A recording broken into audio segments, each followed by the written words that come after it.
Okay, I think I'm going to call this Gen 3 LS Wiring Made Easy.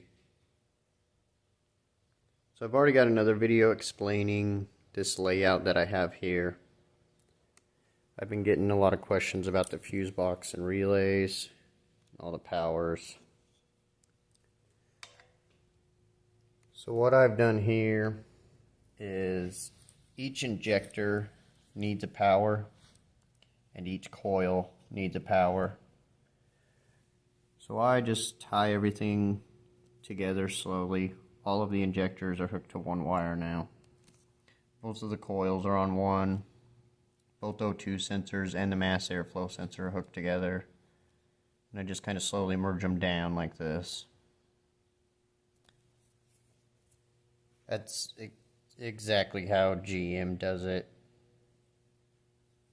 with all of it. So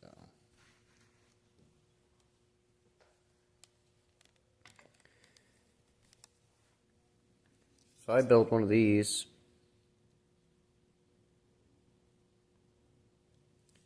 And it has 3 constant and 5 that are turned on with the ignition.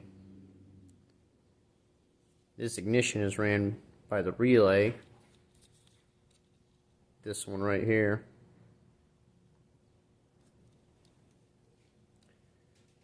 This other relay here is a fuel pump. Then this one is for the fans. So for these 5 fuses that are ignition, got your ECM, coils, injectors. I tie the mass airflow and both O2s together, your transmission. The other constant power goes to the ECM so it can maintain memory. You have your fuel pump relay activation, and that's a positive signal. There's a high and a low fan. Those are both negative signals.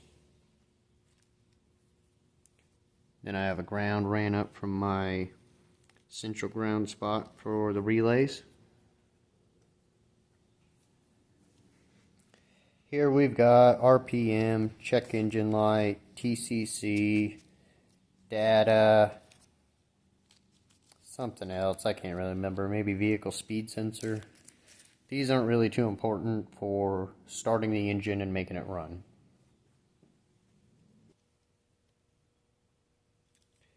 Two of the relays are going to be grounded, but the fan relay gets a negative signal to activate it. So I hook the ignition when I put all this together.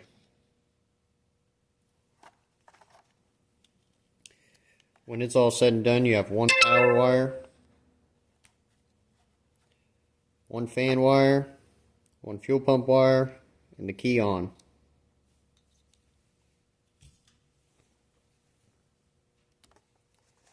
You can get these from Rock Auto fairly cheap. I buy, I don't know, 10 or 15 of them at a time.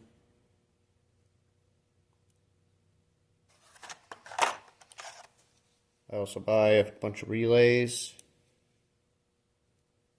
These are 5-pin relays. We're only using 4 on this.